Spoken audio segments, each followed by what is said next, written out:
Welcome back to Pokemon episode summaries. Today, I'll be doing episode 227, Bulbasaur the Ambassador. The episode begins with Ash and the gang walking down a hill on their way back to Ecruteak City so that they can go to Mahogany Town, when suddenly, some milk jugs begin to roll down towards them. The jugs were going at such a fast pace that Ash and the gang had to run to try and escape them. A man then calls out for their help from atop the hill, however, and clarifies that Ash and the gang should catch the milk cans to stop them from hitting them instead of running away, as they wouldn't be able to run away fast enough. Also adding that he was the owner of the milk cans, so he'd prefer it if Ash and the gang could round them up for him. So Ash and the gang obliged as they managed to catch the cans. They then see the man who was calling to them and carry the cans up to him and help load them into the truck he was sitting by. He then reveals that his name was Carter, and thanks Ash and the gang for their help, questioning what they were even doing walking down the hill in the first place, leading them to reveal that they were on their way to Ecruteak City. Upon hearing this, Carter offers to repay Ash and the gang for helping him with his cans by driving them part of the way to Ecruteak City, stating that he was going to drive them to an airport where they would then go on a blimp to a place called Moo Moo Ranch, which was his destination, where he had to drop off the milk cans, and from there, Ash and the gang would be extremely close to Ecruteak. Ash and the gang thanked Carter for the offer and hopped in his car as they drove to the airport. When they eventually reached the end of the road and arrived at the airport,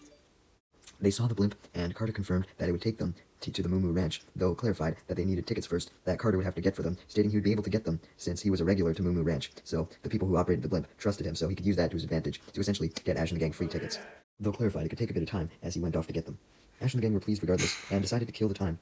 by letting Ash's Pokemon,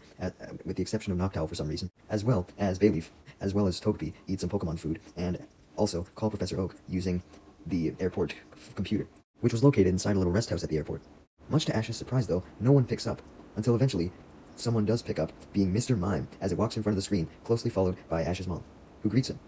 Ash obviously wonders what his mom and Mr. Mime were doing at Oak's lab, so his mom clarifies that Oak had called her over since there had been a problem at his lab. Ash questions what the problem was, as Oak and Tracy finally reveal themselves. That's right, Tracy was back, guys. He actually returned. Oh my god. Anyways, Oak and Tracy clarify that there was indeed some trouble going on after they greet Ash and the gang, and then Oak explains what was going on. Essentially, there was a conflict going on between two groups of Pokemon at Oak's pastures, in the backyard of his lab, clarifying that the Pokemon involved in the conflict were some Oddish, Gloom, Vileplume, and Blossom, some Hoppip, Skiploom, and Jumpluff, and some Water Pokemon, explaining that they were all trying to share one of the lakes in Oak's gardens, but they couldn't come to a peaceful agreement. Upon hearing that multiple grass Pokemon happened to be involved in the conflict, Bulbasaur became interested, so he walked over to the computer and listened in as Oak continued his explanation, going into more detail, explaining that one day, as the Hoppip, Skiploom, and Jumpluff were spreading pollen in the garden, the Oddish, Vileplume, Blossom, and Gloom got jealous because they thought that only they should be able to spread pollen in the garden, and then this caused a fight to break out between both lines of grass Pokemon, leading the water Pokemon near the lake to get involved as well, since they thought that the lake would get harmed as a result. Ash and the gang didn't know how they could help with the problem, although when Oak spotted Bulbasaur by the computer, he suggested that Ash should send over his Bulbasaur to the lab, since Bulbasaur may be able to help calm the grass Pokemon down, since Bulbasaur had done so before, back before Ash had caught him, as Ash had told Oak about Bulbasaur's past history with Melanie. Now, I'll give you guys a little recap in case you guys don't remember fucking episode 10. I mean, we're on episode 227 now, so episode 10 was a long time ago. But episode 10 was when Ash first caught Bulbasaur, and he caught him at a girl named Melanie's little area there, where she had a whole bunch of other grass Pokemon, and Bulbasaur was essentially the peacemaker, treating any conflict in the area, so Oak essentially thought that Bulbasaur could do the same here. When Ash saw how eager Bulbasaur was to help, wanting to relive its past days of being a peacemaker, Ash decided to send over Bulbasaur to Oak, hoping that Bulbasaur could solve the problem. After this, Carter came back to Ash and the gang and informed him that he had got their tickets, so Ash and the gang hung up as Bulbasaur was sent to Oak's lab, and Oak, Tracy, and Ash's mom greeted him, stating their confidence that Bulbasaur could help them out. Back at the airport, Ash and the gang were heading with Carter aboard the blimp, as Team Rocket was spying on them, with Wobbuffet behind them, wondering if there was a way that they could sneak on the blimp as well, so that they could follow Ash and the gang to wherever they were going and steal Pikachu. They eventually find that the cargo hold was open, so they sneak in that way, although they immediately notice that the cargo room seemed very stuffy, and complained about this. Despite their complaints, they realized that they should try and kill two birds with one stone. While they waited for the blimp to land to ambush Ash and the gang, they would look for items in the cargo hold to steal. So they look around the cargo hold and eventually come across a door to another room, and found this very strange, as there usually wasn't very many rooms in a blimp this size, so they thought that maybe there was in fact something rare inside. When they opened the door, though, they found that it was nothing but a freezer room. Due to finding the rest of the cargo area very hot and stuffy, they obviously entered in very gladly, although unfortunately, the door locked behind them, meaning they were now trapped, destined to freeze. Meanwhile, back at Oak's lab, Tracy and Oak had decided to take Bulbasaur to the garden with the grass and water Pokemon, but along the way, Ash's Heracross spotted Bulbasaur and flew down to him and excitedly started drinking from its bulb, wanting its sap. As usual, when Heracross did this, Bulbasaur retaliated by vine-whipping Heracross several times to stop him, leading Heracross to fly away. With the distraction of Heracross gone, Bulbasaur makes it to the garden and tries to talk to the three groups of Pokemon, who were fighting at that very moment. Bulbasaur tried to use his expert negotiation tactics to persuade the Pokemon into being friendly with each other, explaining how awesome friendship was, but none of the groups were convinced. So, this led Bulbasaur to physically try and force some Pokemon of different groups to hang out as he put a Blossom in front of a Hoppip for them to talk, but the Blossom didn't like this and instead slapped Bulbasaur. Thinking that maybe it was just the two grass groups that wouldn't get along, Bulbasaur tried to put a Hoppip in front of a Poliwhirl to get them to talk to each other, but both the Poliwhirl and the Hoppip attacked Bulbasaur as Hoppip used Tackle and Poliwhirl used Double Slap. This led Bulbasaur to try and let all three of the groups talk to each other at once, as he got a representative from each of them. However, this just resulted in him getting attacked by a member of each of the three groups, and soon every single Mon was trying to attack him. Bulbasaur tries to retaliate by using Vine Whip on a whole bunch of the Pokemon, but this just makes the Pokemon angrier as they attack more. So, this leads Tracy to try his best to help Bulbasaur as he sends out his three Pokemon, Marill, Venonat, and Scyther, to try and help him out. As Tracy was very concerned by this point, Heracross, wanting to protect its source of sap, decided to go and help Bulbasaur as well. Unfortunately, Heracross, Scyther, Marill, and Venonat weren't able to do that much, and the fight ended up only being ended when Bulbasaur absorbed some light from the sun and unleashed a Solar Beam. Not to attack any of the Pokemon, no, but to shoot it up in the sky, so that the grass Pokemon would become distracted, since they all obviously loved the move Solar Beam due to how powerful of a grass move it was, and therefore the grass Pokemon had stopped attacking. Not only that, but they were immensely calmed down by seeing such a powerful grass attack, and because of this, the two grass groups, the Skiploom, Hoppip, Jumpluff lines, and the Oddish, Gloom, Vileplume, Bellsprout lines, decided to make a truce and become friends.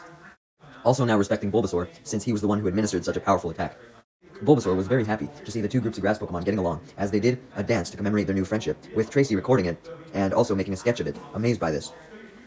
Oak was impressed as well, though pointed out that although the two groups of grass Pokemon were getting along, the water Pokemon were still against both groups of grass Pokemon. So, Oak saw that if Bulbasaur really couldn't do anything about the water Pokemon disagreement, then he might have to make a new lake that the water Pokemon couldn't inhabit all by themselves, so that the disagreements could come to an end. Bulbasaur didn't want to have to resort to this, so he tried once again to get the grass Pokemon and water Pokemon to see eye to eye, but he failed, so even Bulbasaur came to the conclusion that making this new lake might be necessary. Meanwhile, as for Team Rocket, they were still in the freezer room, and they were getting way too fucking cold.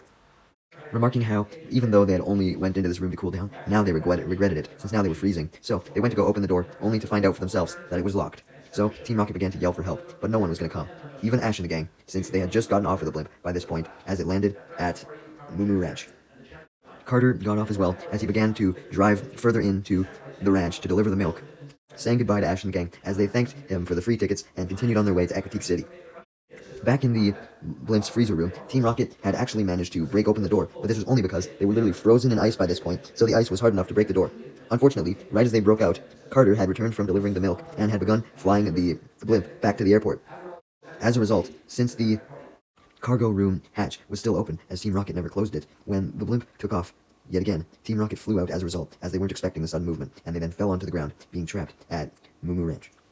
On their way back to Equatique City, Ash and the gang decided to stop at a Pokemon Center so that they could contact Oak to see how Bulbasaur was holding up with fixing the problem. Oak informed Ash that Bulbasaur was going to have to stay longer at his lab, explaining that while Bulbasaur was able to mend the feud between the two grass-type lines, the grass and water Pokemon were still arguing, so Bulbasaur's help was still needed. Tracy further explains that Bulbasaur wasn't just needed to try and fix the relationship between the water and grass Pokemon, but also to help construct a new lake at the lab so that the grass and water Pokemon could have their own territory, clarifying that making the lake could take some time, so that's why Bulbasaur had to stay longer. Ash totally understands the situation and agrees that Bulbasaur could stay longer, as he thanks Bulbasaur for being such a helpful Pokemon to Oak and Tracy. Having Ash's permission, Oak gave Bulbasaur a day of rest before venturing out with it and Tracy into the pastures once again, with Tracy sending out his Marill to have it search for a good spot for the new lake. Why'd he send out Marill specifically, you may ask? Well, he was planning to use its great hearing abilities to have it search for the sound of an underground spring, and sure enough, Marill was able to find an underground spring and alerted Tracy of this, leading Bulbasaur to cry out extremely loudly, calling over all the grass Pokemon as a result. Deciding that this lake would be the new home of the grass Pokemon, and that it would be best to let the water ones stay where they were, so as to not anger them further, thinking that Bulbasaur would have an easier time convincing the grass Pokemon to move. Sure enough, the grass Pokemon were totally fine with having a new area to live in, and watched Bulbasaur as it began to construct the new lake, using the underground spring, as it used Razor Leaf on the grass to clear it away, and uses a variation of the move Dig, as it digs out some of the now barren land with the grass absent with its vines. As Oak and Tracy were watching this, Tracy decided to record the whole thing, as he figured that getting footage of a Pokemon working completely independently was extremely valuable. Just then, Bulbasaur called out to the rest of the grass types, though, stating that he didn't want to work independently for much longer, and insisted that the rest of the grass types should help him dig out the lake. Due to their respect for Bulbasaur, the Grassmons instantly obliged and began digging. Unfortunately, after a short while of digging, Bulbasaur reached a layer of rocky soil that it couldn't dig past. It didn't give up though, as it then went to go get some more help, aside from the grass Pokemon, being a group of Poliwhirl and a group of Sandslash, with the Poliwhirl being from the lake area, and the Sandslash being from another area in Oak's pastures. He chose to ask Poliwhirl first, and it was revealed that his negotiation skills weren't entirely useless yet, as even though Poliwhirl obviously initially disagreed due to not liking Bulbasaur or any of the grass Pokemon, so not wanting to help them out, he was able to negotiate with the Poliwhirl to help him in making the lake, and he was able to do the same with Sandslash. It wasn't just one Sandslash and Poliwhirl either, as the Sandslash brought all of its friends, and the Poliwhirl brought all of its friends, so there was now a whole army of Sandslash and Poliwhirl ready to help. Tracy was confused by this, as well as Oak, but Oak begins to understand why Bulbasaur had gathered Poliwhirl and Sandslash, as Tracy's Meryl joined in with the Poliwhirl as they were using Water Gun together, with Oak stating that they were probably trying to soften the rock so that Sandslash could then dig through with its strong claws, that were much stronger than a grass type's. Sure enough, that's what Sandslash did, as it dug the now softened ground with its strong claws, although the grass Pokemon didn't stop helping. Ash's mom and Mr. Mime eventually came by and saw how hard all of the Pokemon were working, so they immediately returned home and made a huge lunch for all the Pokemon, and then came back to deliver it, much to all the Pokemon's joy as they chowed down on the bags and bags worth of food. After the meal, all the Pokemon resumed working, although work was then halted again as one of the Sandslash found a giant boulder in the ground as it was digging, that even they couldn't dig past. Even though they weren't able to dig past it, they were able to get it loosened enough from the ground so that Bulbasaur, who was watching the whole ordeal with Meryl, was able to jump in and use his Vine Whip to pull the boulder, with the Sandslash helping him move it out of the way. Eventually, all the other Grassmons decided to get involved as well, and with everyone's combined effort, Bulbasaur was able to pull out the huge boulder so that work could resume. While the Pokemon were still pulling the boulder out, Tracy suggested that him, Oak, and Ash's mom should help the Pokemon pull it out, since they were probably stronger. But Oak and Ash's mom disagreed with this, reminding Tracy that due to all the work that the Pokemon were doing, they were learning to work as a team and not hate each other, which was what they wanted at the end of the day. Cheesily adding that with teamwork, the Pokemon could do anything. Anyways, with the boulder now pushed out of the way, the Pokemon could resume digging once again, but the Sandslash were then interrupted once again as they began running away from the area that they were digging in, leading Oak and Tracy to realize that the Sandslash must have reached the groundwater, and they were scared of the water, so that's why they were running. Tracy and Oak then watched as their assumption was confirmed, as the area then filled with the groundwater, meaning that the lake was now complete. Yay! The Pokemon cheered at this, including an Oddish, but unfortunately, since the Oddish was sitting right by where Bulbasaur and the rest of the Mons had pushed away the boulder proved to be too much weight for the ground, and the ground collapsed, with Oddish still on it. As a result, Oddish began falling in towards the lake, with the boulder falling down after it, and about to land on it. Bulbasaur, as you may expect, hops in and saves Oddish by grabbing him with his Vine Whip and throwing him back up to level ground. However, the boulder was still rolling, and it was now rolling straight towards Bulbasaur. Oak, Tracy, Ash's mom, and all the other Pokemon watch in horror, as it seemed as though the boulder was going to land straight on Bulbasaur. As for how Bulbasaur was holding up, it seemed as though time slowed down around it and froze in place, as his life flashed before his eyes, as he thought that he was really going to die, getting crushed by his boulder. As his life flashed before his eyes, he recalled all of his memories. It's time with Melanie and all the Grassmons there, the time that he first met Ash at Melanie's and helped him defeat Team Rocket, the time that he battled that Bellsprout during the Indigo League, the time that he almost evolved into Ivysaur but stopped himself, his friendship with that Venusaur during that same episode, his time with that Gloom back during that episode where it got sick and then Gloom healed it, and most importantly to him, all of his memories with Ash, such as their time in the Orange Islands and their time collecting gym badges for the Indigo League. Meanwhile, back in Johto, Ash and the gang were taking a little break on their way back to Aquatique City, sleeping in a field by a tree while they had some of their Pokemon out. Misty had her Psyduck, Togepi, and Corsola out, and Brock had his Pineco out. Ash then woke up and saw that Brock and Misty were still asleep, before turning his attention to the clouds, and believes that one looks like Bulbasaur, which makes him think of Bulbasaur, and hope that he was doing good, stating to himself that he could sense that he was. Unbeknownst to him, Bulbasaur was about to be crushed. Maybe Ash's senses were right though, as Oak and Tracy were actually able to push away the boulder away from Bulbasaur and into the water, as they jumped in before it could land on Bulbasaur. Although they initially panicked, thinking that they didn't push it away in time because they couldn't see Bulbasaur and thought that maybe it had already been crushed. They only began to panic some more as they looked around the pasture area to see if Bulbasaur had seemingly run off, and they couldn't find him there either. Suddenly though, Oak calls out for Bulbasaur, and everyone gasps as Bulbasaur reveals itself from beneath the dirt that was still not covered by the water yet, revealing that it had dug itself underground to try and protect itself from the boulder. Oak recognized this and watched in amazement as the completely uninjured Bulbasaur then jumped up out of the hole that was dug and shook off all the dirt residue that was on it. All the grass types were immensely impressed by Bulbasaur's digging skills to being able to shield itself from the boulder, and celebrated the fact that he was okay, as several Vileplume lifted them up onto their heads and bounced him up happily, essentially giving him a birthday bump type of thing, even though it wasn't his birthday. Oak remarked how it seemed as though all the grass-type Pokemon viewed Bulbasaur as their hero and an inspiration for what it had done, as Tracy remarked how Bulbasaur shouldn't have been able to learn the move Dig, and he questioned how Bulbasaur was able to dig without even using its vines.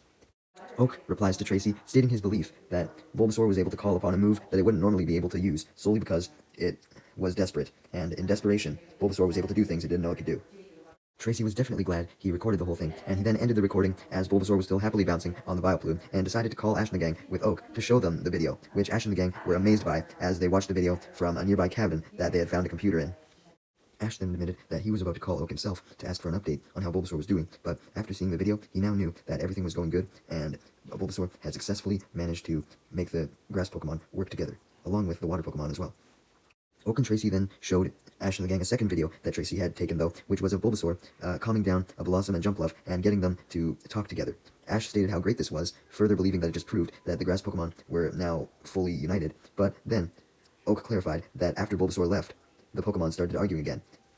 and added that they only stopped arguing when Bulbasaur came back. So, Oak came to the conclusion that the Pokemon would all continue to argue if Bulbasaur didn't stay there to keep them in check.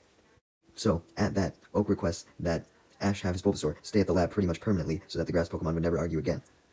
Ash was obviously hesitant to let Bulbasaur stay there, as it meant that he wouldn't get to battle with Bulbasaur anymore, as he would be permanently at the lab. So, he decided to see what Bulbasaur wanted to do, leaving the decision up to him, since after all, it was Bulbasaur's life. Upon being asked by Ash if it wanted to stay, Bulbasaur simply smiled and nodded its head. So, the decision was final. Ash decided to let Bulbasaur stay at the lab, under the condition, of course, that Oak would give it esteemed care, which Oak obviously confirmed he would.